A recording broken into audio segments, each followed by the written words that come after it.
for, you know, Xiaoxi as well as Betty to be able to rotate down there. And talking about 1-3-1, would be remiss to not mention Rise. The best top laner and mid laner, I feel, in a 1-3-1 comp as the game progresses. Scales incredibly well, has gank assist, as well as the fact that it's so hard to kill and tie down in that side lane. It's the first time we've actually seen Hanabi play the Rise if he locks it in, and actually haven't seen Rather play it either during the regular season, so not a very common pick for the Flash Wars. It will be Hanabi taking implement with the Orianna.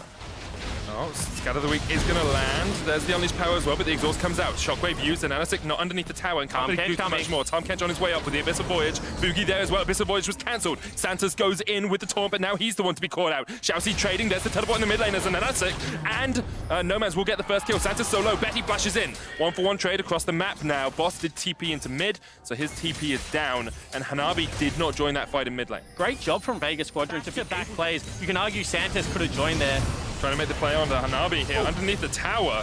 Pretty good tower dive there by Vega Squadron. Much better execution of a play, you know, with Black Shield not going to be able to get the root out. And you can see Ananasik looking for Betty here as well. Jumps forward with the safeguard, hits the Sonic Wave chase onto Betty. Betty doesn't really have anywhere to get out, and it's shut down. Betty overextended there, shouldn't have been there by himself. And you can see that with that pick in the top lane, with no presence in the mid lane, back plays, you can argue Santos could have joined there. Trying to make the play on the Hanabi here underneath the tower. Pretty good tower dive there by Vega Squadron. Much better execution of a play, you know, with Black Shield not going to be able to get the root out. And you can see Ananasik looking for Betty here as well. Jumps forward with the safeguard, hits the Sonic Wave chase onto Betty. Betty doesn't really have anywhere to get out, and it's shut down.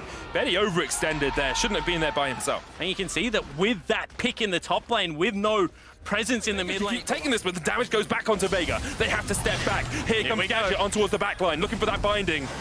Trying to connect, can't quite find it, but the tower is low here. The minion wave pushing in. Gadget's taking a lot of damage. Santa maybe looking for the taunt here as Anasik rejoins Gadget. Overstepped, way too far forward. The rest of his team couldn't back him up. Medic, Vega just won a 4v5, and then Gadget walks into the remaining 4 members. Oh, no, they did not. The Realm Warp spells the demise of Nomads and Boss, and Vega Squadron, for a moment there was a glimmer of hope, but Flash Wolves just broke them right down. Tragedy on Summoner's Rift, they're going to look to continue. And Anasik caught out Hanabi, and Boogie get the kill.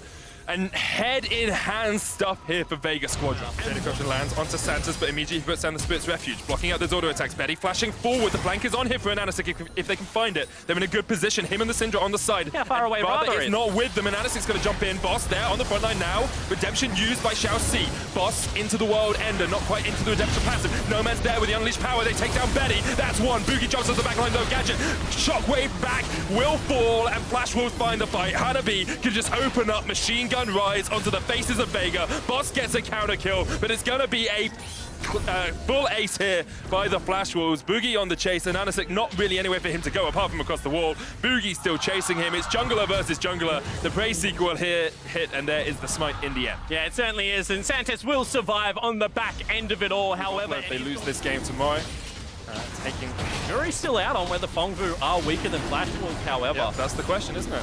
They look very strong against Team Liquid today. Santos with the taunt from the side. Hanabi's up towards the top lane. Unleashed Power's gonna land. Rather's down. Boss continuing to chase in here with the Stand United. They've taken the Inferno Drake. Great taunt onto Betty. Boss on the chase. Betty's down, and Vega have found the fight. They're gonna take out Xiaoxi as well. With the thick skin, he just about survives, but Anasik can just chase him down. Should be another kill for Vega. Hanabi is in the base. Boogie gonna use the Void Rush here onto Gadget, but Gadget can just land the binding. Tormented Slow will tick away at him. Hanabi's still pushing for that inhib up towards the top side. He will secure it. So Flash Wolves get the inhib, but they lose the fight in mid. 2 members will survive. However, they're looking to corral them, potentially cut them off. No, they will let them go. 3 members of Flash Wolves here. Rather, Betty and Xiaoxi maybe caught out. Boogie coming in from the side as well, but Boss lands onto Betty. The Unleashed Power into the stopwatch. He may be very safe, but he is still dead. Hanabi, though, and Boogie are on the Nexus towers. They don't really care about the kills. All they care about is the Nexus, and all they care about, all Flash Wolves ever care about, is making the main stage of MSI. Can they do it? He says.